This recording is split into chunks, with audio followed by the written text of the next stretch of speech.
Dzisiaj będziemy na Dolnym Śląsku, blisko granicy z Republiką Czeską, w mieście Nowa Ruda. Już wkrótce wyjaśnimy, skąd wzięła się nazwa tego zlokalizowanego u podnóża gór Sowich miasta z bogatą historią.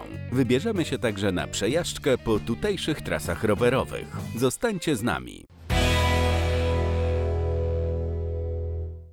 Dojazd do Nowej Rudy praktycznie z każdego miejsca w Polsce jest dość prosty. Po przybyciu na Dolny Śląsk najlepiej wybrać autostradę A4 i tak też zrobiliśmy. Na wysokości Opola skręciliśmy w drogę nr 46 w kierunku Kłodzka. Dalej trasą 381 na Wałbrzych i dotarliśmy do celu. Nowa Ruda to 22-tysięczne miasteczko położone między Górami Sowimi a Górami Stołowymi, które kiedyś związane było z przemysłem górniczym i włókienniczym. Historia miasta położonego w dolinie rzeki Włodzicy sięga XIII wieku.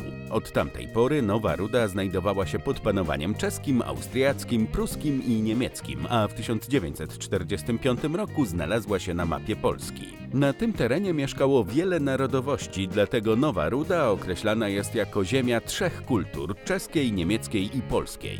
Nazwa Nowa Ruda jest niezręcznym niestety tłumaczeniem nazwy niemieckiej, nazwy Neue Rode. Nie ma to nic wspólnego z rudami jakichkolwiek metali, aczkolwiek taka hipoteza dominowała przez pewien okres czasu, mówiąca o występowaniu tutaj ród żelaza.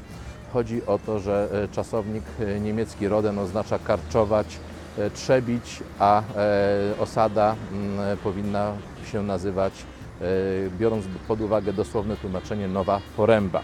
To, co zostało przekazane, jeśli chodzi o początki Nowej Rudy, o osady na tak zwanym surowym korzeniu, jest uzwierciedlone w herbie miasta, który przedstawia wykarczowany korzeń drzewa, co świadczy o ciężkiej pracy ludności, która tutaj się osiedlała i która przygotowywała cały obszar pod zagospodarowanie. Samo miasto podzielone jest na trzy części. Część najniższą, tą tak zwaną dolną, w której się obecnie znajdujemy, znajdującą się w dolinie rzeki Włodzicy z najstarszymi ulicami, czyli ulicą Cmentarną, ulicą Piastów oraz ulicą Aleksandra Fredry. Część środkowa obejmująca dzisiejszy rynek z ulicami Kościelną, Kolejową czy Armii Krajowej. No i ta ostatnia część, najwyżej położona u podnóża masywu Góry Świętej Anny. Naszą wycieczkę po Nowej Rudzie rozpoczynamy w punkcie informacji turystycznej, gdzie można zaopatrzyć się w profesjonalnie przygotowane przewodniki oraz mapy po mieście i okolicy. Noworudzki rynek wraz z otaczającymi go kamienicami stanowi wizytówkę miasta. Najpiękniejszym obiektem na rynku jest ratusz, odbudowany po pożarze w latach 1844-45.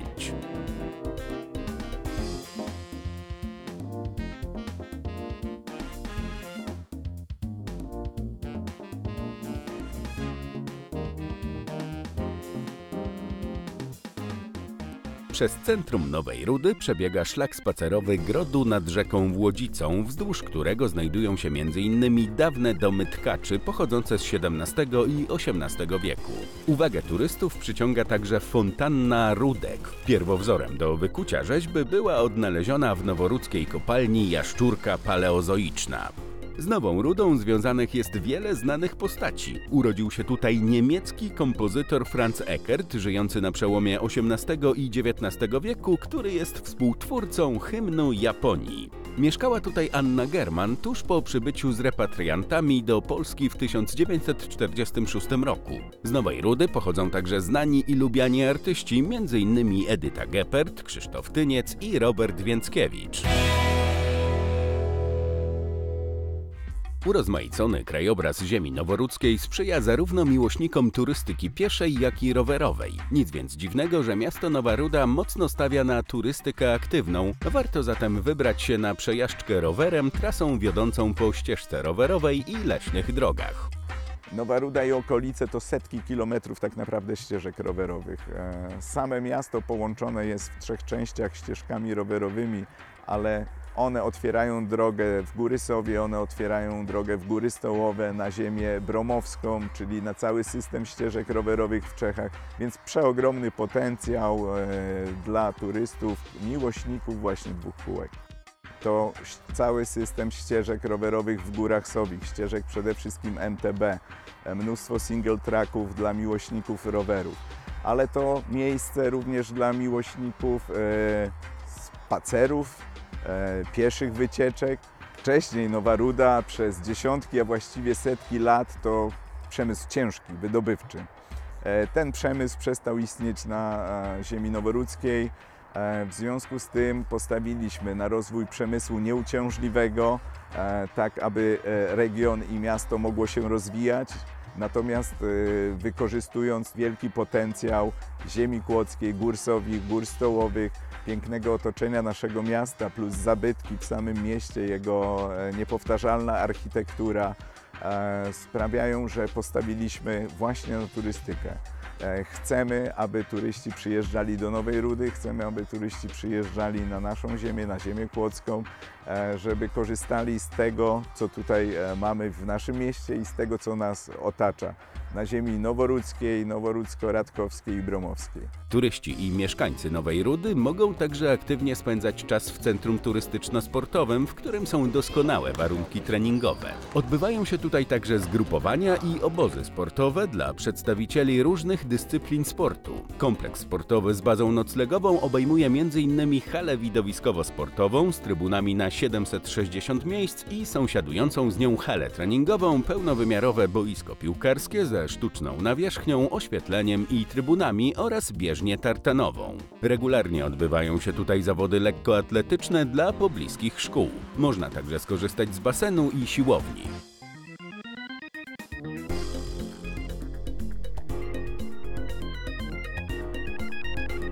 W skład kompleksu sportowego wchodzi też najwyższa ścianka wspinaczkowa w Polsce, której długość wynosi 58 metrów i 80 centymetrów. Ścianka wspinaczkowa Szyb Nowy 1 jest symbolem miasta i regionu. Dawny szyb kopalni KWK Nowa Ruda został zagospodarowany jako atrakcja turystyczno-sportowa. Udostępnione zostały dwie ścianki wspinaczkowe: wewnętrzna o wysokości 25 metrów, która przyciąga zarówno pasjonatów wspinaczki, jak i zupełnych amatorów, oraz zewnętrzna, przeznaczona dla profesjonalistów.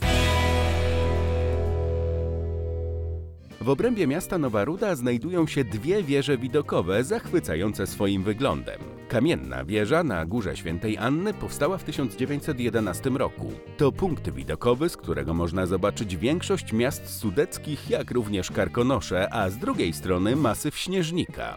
Druga kamienna wieża, zbudowana w 1913 roku, została wzniesiona w najwyższym miejscu Góry Wszystkich Świętych. Z punktu widokowego, usytuowanego na wysokości 15 metrów, rozciąga się piękny widok m.in. na Góry Sowie, Góry Stołowe, Kotlinę Kłodzką i Góry Bystrzyckie. Przez tereny Nowej Rudy i okolic prowadzą liczne szlaki turystyczne. Jest tutaj także wytyczony szlak konny, będący jednocześnie głównym szlakiem konnym w Sudetach. Nowa Ruda jako pogórnicze miasteczko ma swoją górniczą spuściznę. To zarówno pozostałości infrastrukturalne, jak i tradycje. W Nowej Rudzie wydobycie węgla zaczęło się najwcześniej na ziemiach polskich. Już w XV wieku pomogły temu specyficzne warunki geologiczne, czyli węgiel tutaj pochylony, z reguły te pokłady takie skośne, co początkowo pomagało, bo najpłytsze części pokładów były tuż pod powierzchnią ziemi, czyli łatwo się było do nich dostać.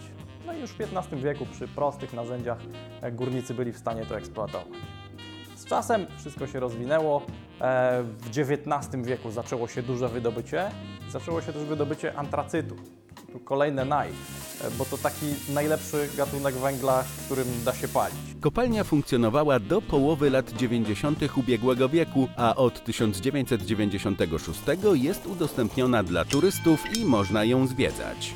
Wracamy na szlak spacerowy Grodu nad rzeką Włodzicą. Tym razem zaglądamy do niezwykłej kawiarni, w której podawana jest wyjątkowa kawa z dodatkami, przygotowywana według specjalnych receptur. To prawdziwa mieszanka smaków. Mała czarna podawana jest na przykład z karmelizowanym żołędziem, z jeżynami oraz z kozim serem. Wystrój tego kameralnego miejsca wzbogacają historyczne eksponaty. I to już wszystko w dzisiejszym programie. Do zobaczenia!